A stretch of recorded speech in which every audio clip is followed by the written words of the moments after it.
पाड़ा नहीं बरी ना पाँच एक पेड़ को बना रहा है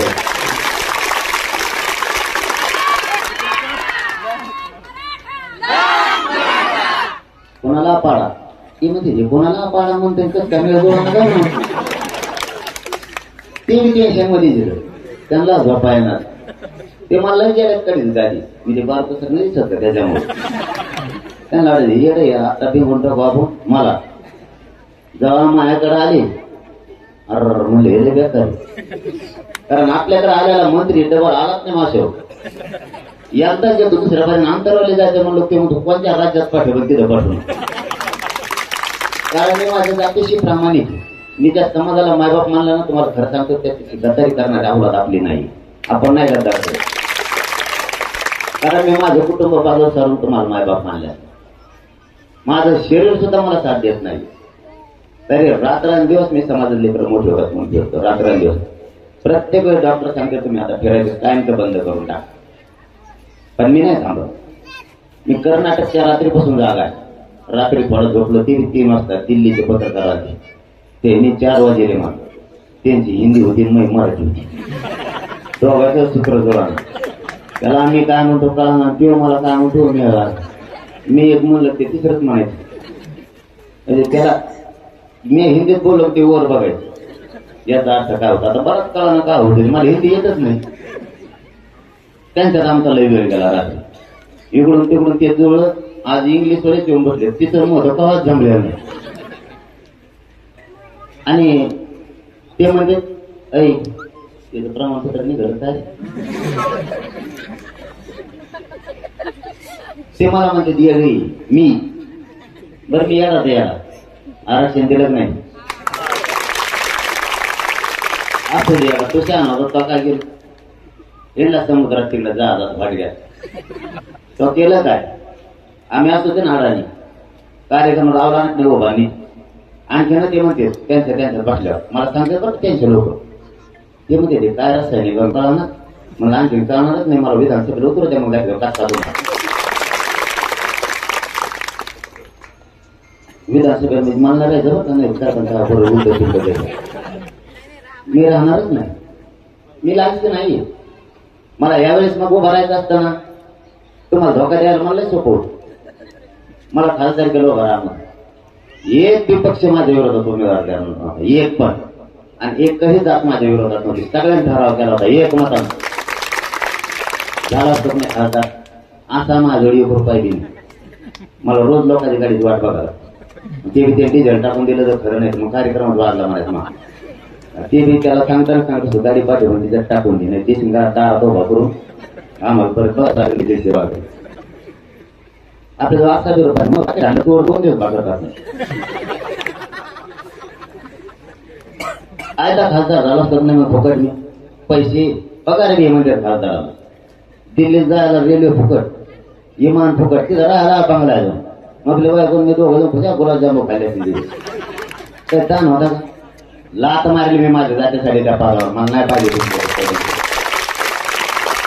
मला गरजच नाही ती कारण मी स्वार्थी नाही मी एवढा नशिबाने खरं सांगतो तुम्हाला माझ्यासाठी समाज तुम्हीच संपत्ती माझ्यासाठी हेच मोठं पद आहे मला काय गरज नाही पदाची आणि मला पुढेही नाही राजकारण करायचं मी कधी पण खरं बोलतो पुढे नाही करणार पण जर का मराठा आणि कुणबी एक कायदा पारित नाही केला आणि सगळ्या स्वरेश जर अंमलबजावणी नाही केली तर मैदानात मात्र माझ्यासह मराठा मग कुठे नाही त्यांनी जर दिलं तर मी नाही पडणार त्या कारण राजकारण मला करायचं नाही माझा तो मार्ग देईल माझ्या समाजाला पाहिजे त्या हक्काचं द्या त्याच्याशिवाय सुटतील मग काही करू द्या नवीन डाव आणतील आता माझ्यावर यासाठी चालली मग जाईल तुम्हाला यासाठी कोणाला असतील त्याचे 1000-1500 खून केले त्याच्यासाठी हजारो करोडो घोटाळा केला त्यासाठी एखादा मोठा हत्याकांड त्याचा शोध लागला नाही त्यासाठी मी काय केले गोरगरीब मराठी संपत इमानदारीने ही चूक आहे का नाही गोरगरीबाच्या पोरं मोठे व्हावं त्यासाठी चूक आहे का नाही तू काय नगद नारायण नतमस्तक महंत गुरुवर्य श्री महाराज यांच्या आशीर्वाद स्वर्गीय त्यांची आठवण तरी येतील प्रत्येकाला पण आज ताई पण या ठिकाणी उपस्थित आहेत, त्यांनाही माझा मानाचा देश. जमलेल्या सर्व तमाम मराठा बांधवांना माझा मानाचा देश. मराठा आरक्षण हे मिळवण्यासाठी ठेवा बाजूचे थोडा वेळ.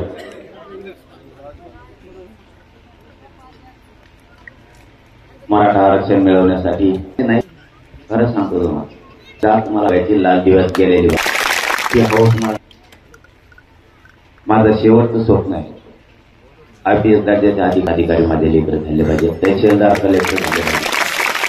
मराठ्यांच्या पोरं इंजिनियर डॉक्टर स्वप्न घेऊन मी रस्त्यावर, आणि मी हातात नाही घातला सुद्धा. मी खरंच माझ्यावर किती संकट आलं तर मी देते नाही, कोणाला मोजीत नाही. मला माझ्या जातीत कधी मानणार नाही. या आरक्षणासाठी मोठा संघर्ष केला. खरं ज्यांनी द्यावे ते आरक्षण देण्याचं काम करते त्यांचं. जे कोण आमदार झाले, जो कोणी मंत्री झाले वर्षात हे काम त्यांचं. त्यांचं आरक्षण कुठे शोधायची जबाबदारी त्यांची. त्यांनी नाही शोधली. आपण सर्वसामान्य मित्र मोठं करण्यासाठी द्या. मला एक साधा प्रश्न आहे, या भडंगवाडीकरांना जर हे 40 वर्षापूर्वी प्रमाणपत्र दिले असते, तुमच्या घराघरी माणसाला नोकरी दिसला नाही दिले, कारण तुम्हाला मोठं होऊ द्यायचं नव्हतं. तुम्हाला शेतीला जोड झाला असता, नाही होऊ दिला. प्रत्येकाने सांगायचं तुम्हाला आरक्षणच नाही. मग आता कसं काय निघालं? ज्या ज्या वेळेस विचारलं त्या त्यावेळेस सांगितलं नाहीये, तुमच्या नोंदी नाहीत, तुम्ही ओबीसीत नाहीत. आता निघाल्या कशा? याचा उत्तर कोणता राजकीय नेता देणार आहे? आमचं वाटोळ करायला जबाबदार तुम्ही. तुमचे पोरं गेले आम्ही मोठे. कोणता पक्ष यायचा आणि आपल्याला सांगून जायचा मला तुमचा विकास करायचा, आणि त्याला एका पाडायचा. त्याला पाडायसाठी काय ठेका घातला काय मराठीने? तो पडणार दुसऱ्यापर्यंत, त्याचाच मेवना येणार. त्याचा मेवना झाला, त्याचा सासरा नाही राहा, त्याचा पोरग आपण आहेच निवडून आणणार. आणि आमच्या लेकराला आरक्षण कोण देणार? यांचे गेले परदेशात शिकायला, आपले जाऊ देऊ सोडायला. चला म्हणा एक 8 दिवस कॉम्प्लेट करायचं आमदाराच्या मंत्र्याच्या पोराला येईल का आरक्षणाची? नाही, मग काय निवडून दिलं त्यांना? ज्याच्यात आपल्या लेकरात हित आहे त्यात नाही येत पुढे, आणि त्याच्या लेकरात हित ज्याचे त्यात सगळ्यात अगोदर आपल्या पिढ्या कॉम्प्लेट शिकायला. तितके लेख नाही आयुष्यभर आपल्या बापदाद्याने यांचे कॉम्प्लेट का नाही मदत केली एकानं? हे नाही येत आपले, हे नाही येत आपले. त्यांना कधीच वाटलं नाही आपले लेकर मोठे. तुम्ही बघा आता कसं वाटतं. ह्या आठवड्यातली घेतलेली मी माहिती पाठीमागच्या ह्या नाही घेतली. 27 PSI झाले आरक्षणावर, जे कॉन्स्टेबल झाले, 2 उपजिल्हाधिकारी झाले. एक पेनगावचा पण तो मुलगा उपजिल्हाधिकारी झालाय वाटतं. ती आरक्षणाची कला आहे. 1 ते 2 वर्षात बघा आता मराठा केंद्रात आणि राज्यात नोकरी. हे बघायचं आपल्याला, आपल्याला हे बघायचं. बस झालं आता यांचे कॉम्प्लेट घेऊन पळायचं. आता आपल्या लेकराचं हित ते घेऊन पळायचं. मराठ्यांची एकीची लय भीती पहिले घेत होते का आपल्याला? कुणी म्हणायचं ते आमचेच आहे, फक्त ते म्हणायचं ते पाहिजे, त्याशिवाय पुढं गाडी करत नाही. आता अशी फजिती चालली. आता यांचं पानच हवा ना मराठ्याशिवाय. मोदी साहेब इकडेच सध्या राहायला महाराष्ट्रात, मग घरीच जाय ना त्याला भेटलंच ना मराठ्याचे केलं. आता इकडे ठाण मांडून येत. कधी घडलंय की त्याचं तुम्ही ऐकलंय का तेव्हा की मोदी साहेबांनी त्यांचं चिन्ह सोडून दुसऱ्या चिन्हाचा प्रचार केला?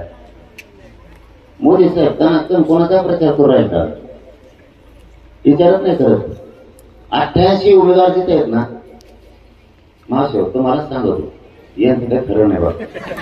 यांचे तुमच्या हातात आहेत. तुम्हाला कळालं की हे बरोबर नीट होते. जिथं 88 उमेदवार आहेत ना तिथं एकाच टप्प्यात निवडणूक, आणि महाराष्ट्रात फक्त 48 5 टप्प्यात, आणि 5ही टप्प्यात त्यांना पंतप्रधानाला प्रचाराला आणायचे. म्हणजे इथंच मराठा जिंकल्या, मराठा इथंच जिंकला.